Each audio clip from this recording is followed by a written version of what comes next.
tangira kwa kwanza kazi. Amen. Turagushimiye mwana wacu ushobora byose.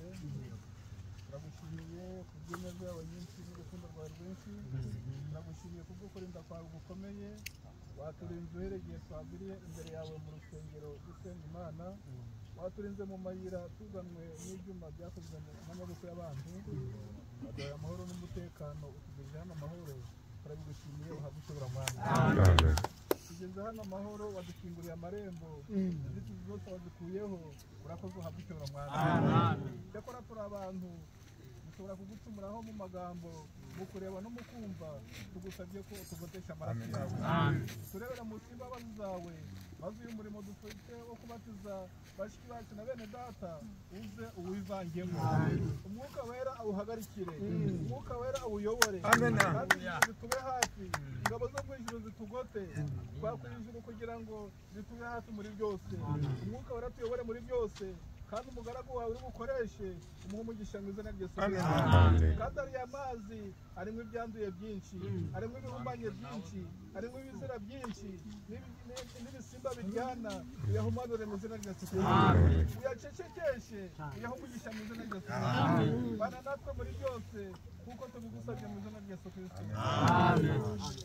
Turasoma ibyanditswe byera, turasoma Matendo matakatifu, ibyakozwe n'intumwa, Matendo ya mitume ibice bibiri, sura ya pili umurongo wa 37 wa 37 duhereye ku aho kubo mu 37 turasoma mu izina ry'Umwami. Abo bantu bumvise ibyo bibacumita mu mitima, nuko babaza Petero n'izindi ntumwa bati, bagabo bene data tugire dute? Petero arabasubiza ati, nimwihane umuntu wese muri mwe abatizwe mu izina rya Yesu Kristo, ngo mubone kubabarirwa ibyaha byanyu, kandi namwe muzahabwa iyi mpano y'umwuka. Amen. Ni amagambo meza, maneno matamu kandi y'ingirakamaro, tena ya muhimu. Aya magambo ni abatubanjirije bayakoze, aya maneno waliotangulia walifanya igihe umubatizo wa mbere wabaye, kati umubatizo wa kwanza ulikuwa i Yerusalemu.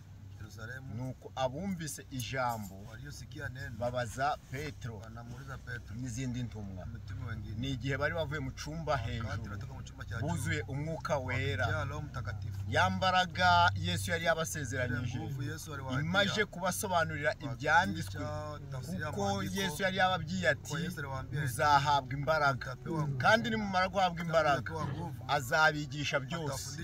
Igihe iyo mbaraga yamanutse niho Petero nkuko bari bamuhaye urufunguzo aratangira ababwira ati, nimwihane ibyaha byanyu.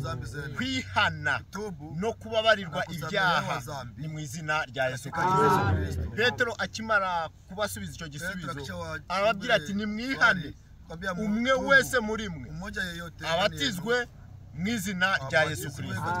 Umubatizo w'ukuri wabayeho muri Bibiliya uhereye mbere na mbere ni mu izina rya Yesu Kristo. Hanze y'uwo mubatizo nta kubabarirwa ibyaha, uzababarirwa ibyaha byose ni mu izina rya Yesu Kristo. Amen. Hari ahandi havuze ibyakozwe n'intumwa 19, Gihamya ni 2 cyangwa 3, byakozwe n'intumwa 19. Hari kuvuga ati, murongo wa mbere, Apolo ari Korinto, Paulo anyura mu bihugu byo haruguru, asohora muri Efeso, asanga abigishwa bamwe, arababaza ati, mwahawe umwuka wera mutari mugitangira kwizera? Baramusubiza bati, ntabwo twari kumva yuko umwuka wera yaje. Arababaza ati, mwabatijwe mubatizo ki? Baramusubiza bati, umubatizo wa Yohana. Paulo ati, Yohana yabatizaga umubatizo wo kwihana, abwira abantu kwizera uzaza hanyuma ye ari we Yesu Kristo. Babyumvise batyo babatizwa mu izina ry'Umwami Yesu Kristo.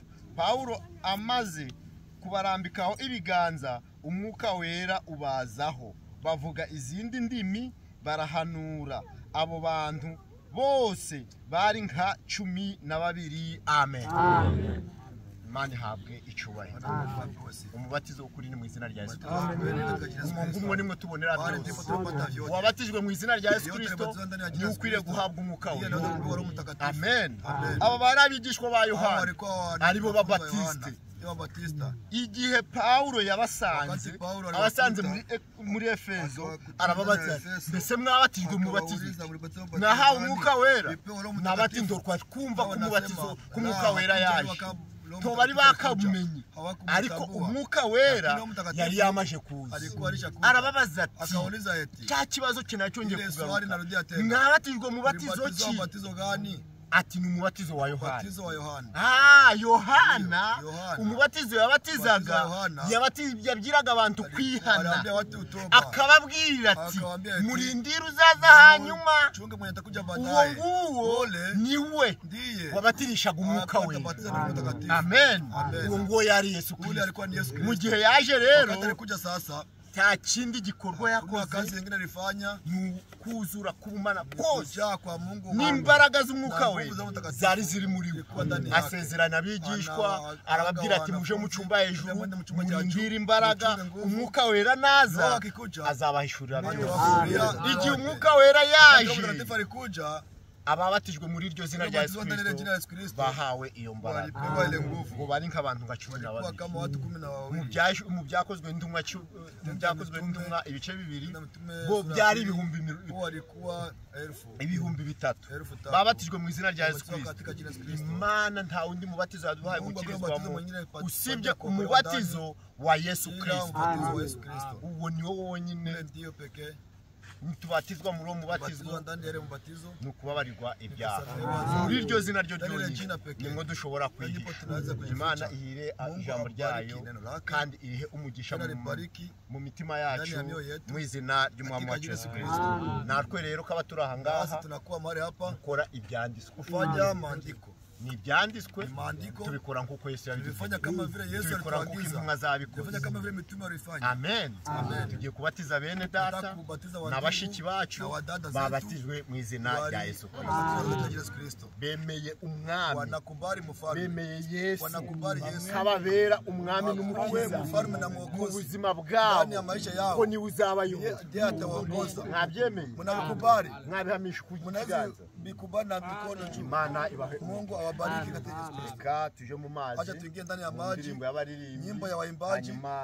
Baadaye tuwabatize aba ngaba kuko bamaje kwihana, kandi kwihana by'ukuri kutubu kwa kweli ni mu mutima, ni ndani ya moyo. Ukamenya ko inzira warurimo uyivuyemo, ahubwo ugiye gukurikira umwami n'umukiza. Ese umubatizo ni batizo ni nini? Umubatizo ni uguhindukira, ni kubadilika. Amen. Amen. Igiye mu mazi, ikienda ndani ya maji, iyo bakuzitse mu mazi, wakikutia ndani ya maji, bisobanuye ati ndapfuye. Inasema wewe unafariki au unakufa. Unakufa kwa nini? Unakufa kwa tabia mbaya, unakufa kwa dhambi. Wemeye unakubali kufana na Yesu, kufa na Kristo. Amen. Amen. Kuvanamo bigaragare kuzukanye na Kristo, unafufuka na Yesu, kanye ubuzima bushasha na maisha mapya, unabadilika. Ndipo kuondoa ndani. Amen. Amen. Bene data, wandugu, wadada zangu, tukitubu kwa kweli, Mwuka Wera azaza, atakuwa mwongozi, aikare ndani ya mioyo yetu, abari utubera umujyanama, abari utuyobora mu byo dukeneye byose, ndani ya vitu tunataka vyote. Amen. Amen. Mungu awabariki. Binjira mu mazi, tukiingia ndani ya maji, waimbaji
data wa twese uri mu ijuru, turagushimiye kubw'ineza yawe, imbabazi zawe nyinshi tugiriye, kubwo guhamagara bene data n'abashyiki banje bakemera kwizera izina ryawe, nawe ukababera umucunguzi mu izina ry'umwami wacu Yesu Kristo. Tuguhaye aya mazi kugira ngo uyahumanure, igikorwa tugiye gukora aba ari weho uza ucikorere data. Ngaho ngwino weze aya mazi yo tugiye kubabatizamo, ubwo bemeye ko ubabera umwami n'umukiza, nawe uze ubayobore ubabere umuyobozi. Ngaho aya mazi turayaguhaye, tubisabye mu izina ry'umwami wacu Yesu Kristo. Kubwo kwizera kwa mwene data Simiyoni mubatije mu izina ry'umwami wacu Yesu Kristo.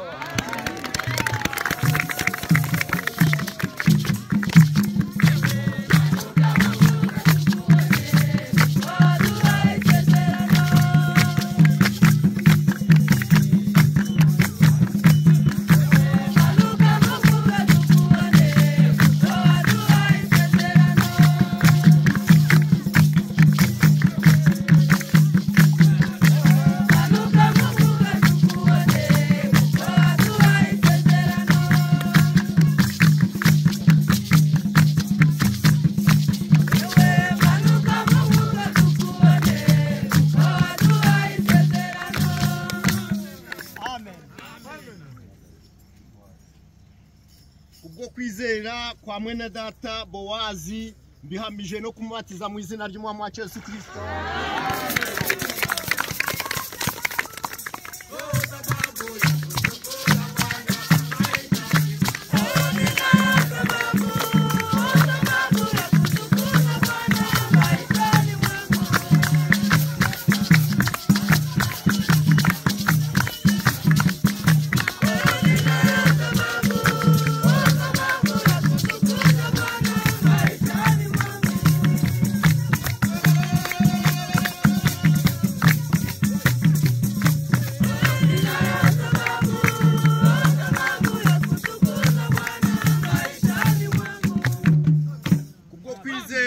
Kwa mwene data Obed nanje mbihamije mubatiza mu izina rya Yesu Kristo.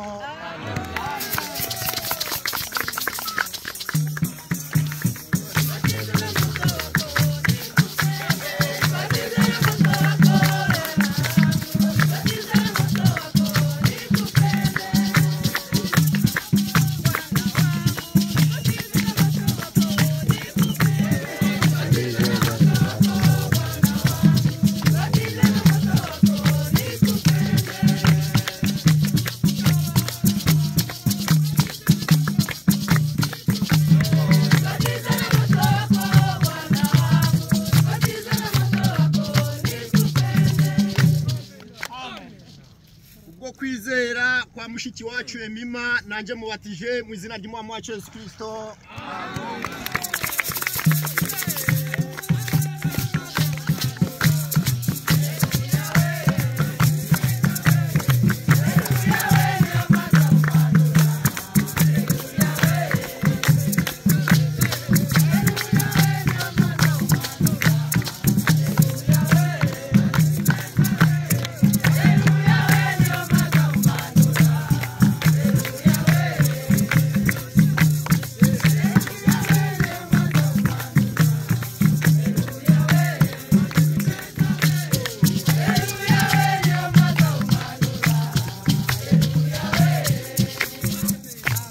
Kwizera kwa mushiki wacu Honorine nanje mubatije mu izina ry'umwami wacu Yesu Kristo.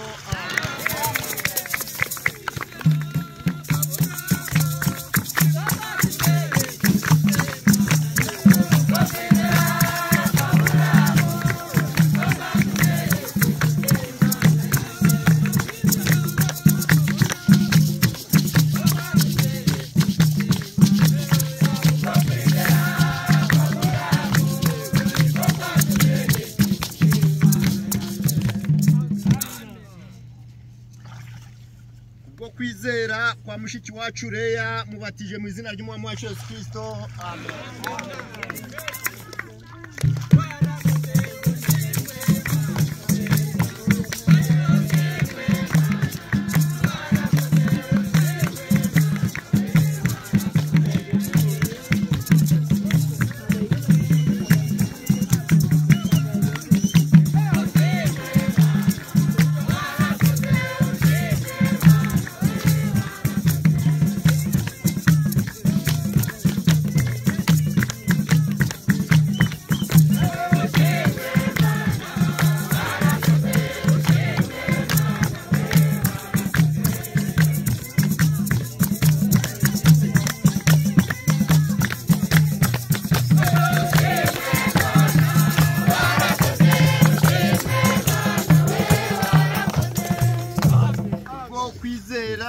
mushiki wacu Dorokasi nanjye mbihamije mubatiza mu izina ry'umwami wacu Yesu Kristo. Amen.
Uwizera kwa mushiki wacu Hope nanjye mbihamije mubatiza mu izina ry'umwami wacu Yesu Kristo.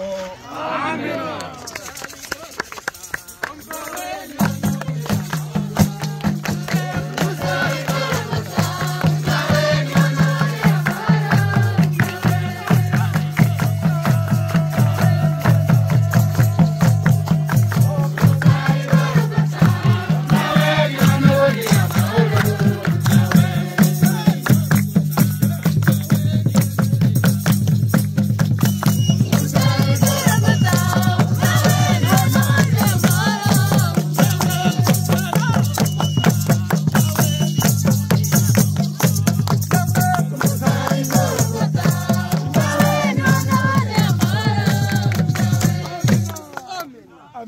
Uwizera kwa mushiki wacu Rebeka nanjye mbihamije mubatiza mu izina ry'umwami wacu Yesu Kristo.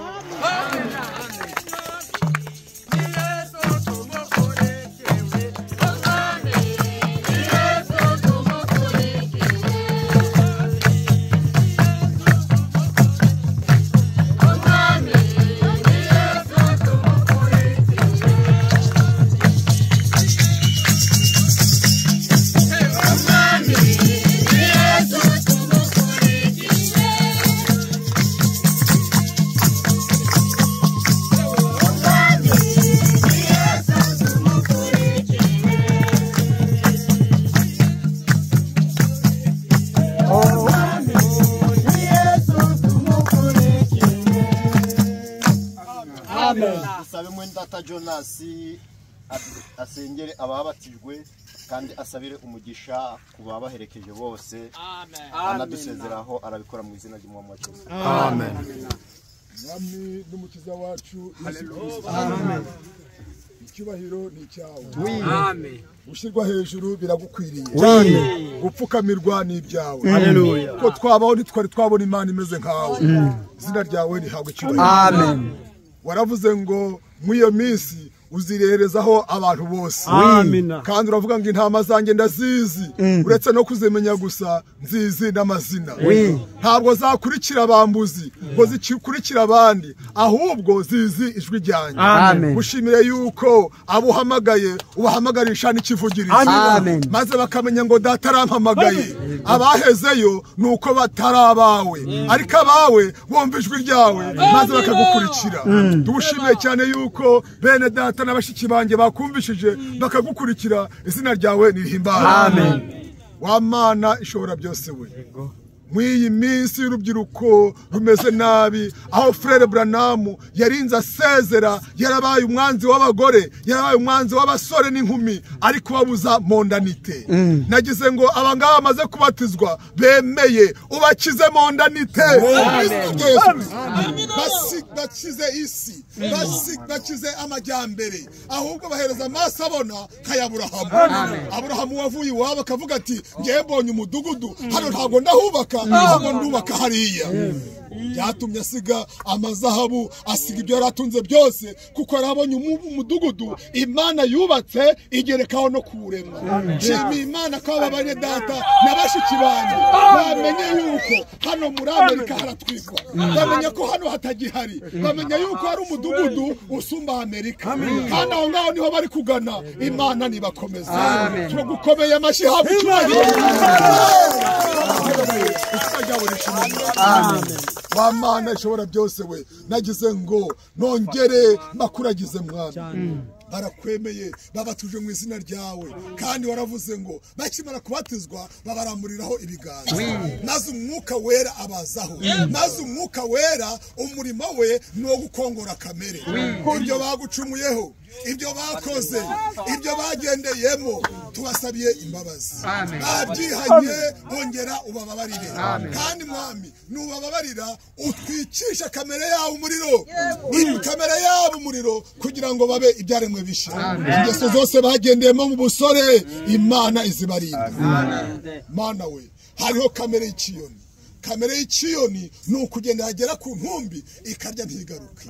Hariho kamere y'inuma, ntabwo yarya ibibozi. Hariho kamere y'intama, ntabwo yapfa kujya aho batayohereje. Wa Mana we, nk'uko imbwa isubira ku birutsi byayo, ababera babatijwe uzabarinde gusubira mu byo bihanye mu izina rya Yesu Kristo. Aleluya. Nk'uko ingurube wayuhagira ikanasubira mu byondo, abatubatije ubarinde umwuka w'ingurube. Tubasabiye imbaraga, tubasabiye kurindwa, tubasabiye gukomera mu izina rya Yesu Kristo.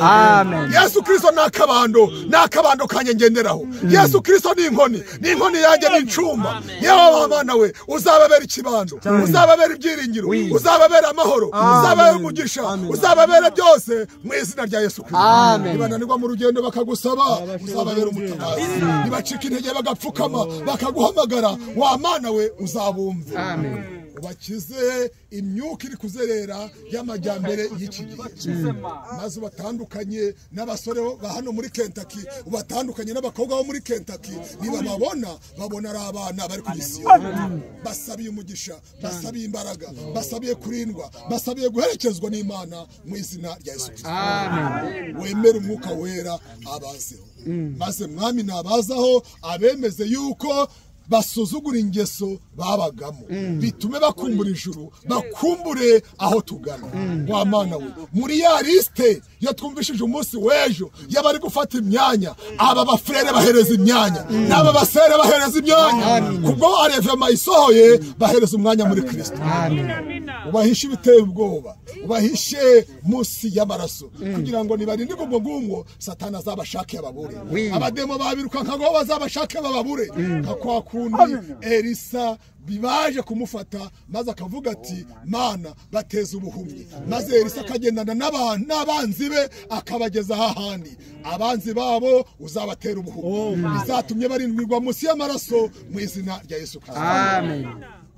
Emera iri jambo twizeye ni ijambo ribeza, bazarihereze agaciro. Tubasabiye gukunda abakozi, tubasabiye gukunda ijambo, tubasabiye amateraniro batere kuzayaburamo, tubasabiye gukunda guterana, tubasabiye kugushyira imbere. Aleluya. Tubasabiye imbaraga, ibyo barimo byose bazabisuzugura, maze Yesu duteranye nawe muri aya masaha azabe namba ya mbere mu mitima yabo. Emera aya masengesho y'abafrere n'abasere uyumve mu izina rya Yesu Kristo. Mwene data wakoresheje tumusabiye umugisha. Umwuka he habwa umugisha, ibyo akora byose bihabwa umugisha, kuko abagukorera bose bazahembwa. Mwene data Asheri nawe uzamuhembe mu izina rya Yesu. Kandi aba bafrere biyemeje kuza mwiyimbeho biyimye ibyabo, basabiye umugisha. Aba basere biyemeje kureka ibyabo, basabiye umugisha. Ibyiba byabo ntibikazabure mu itaroti, kandi ibyo bakoresha amaboko Imana izabiha umugisha. Imana nihengeke imigisha yose yo mu ijuru imeneke kubahagaze hano, kugira ngo n'abafite mu mwuka yatangiye gucumbagira bahabwe imbaraga n'izina. Tubasabiye amavuta abageze hano bose, tubasabiye urugendo ruhire. Mana we, emera ku mugeni wawe uri gutoranya uri gutegura hano muri Kentucky ukaba uri kumurimbisha aba bose biyimye ibyabo batahane imbaraga kandi nibagera mu rugo bavuge bati turukumva hari ibintu byahindutse n'uwasize umwana mu rugo asanga yakize mu izina haleluya n'ufite ibibazo akaba yabiretse akaza hano Imana ibikemura tahana natwe uzatugarure ku munsi wa gatandatu tubisabye Imana mu izina rya Yesu Kristo amen.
Amen.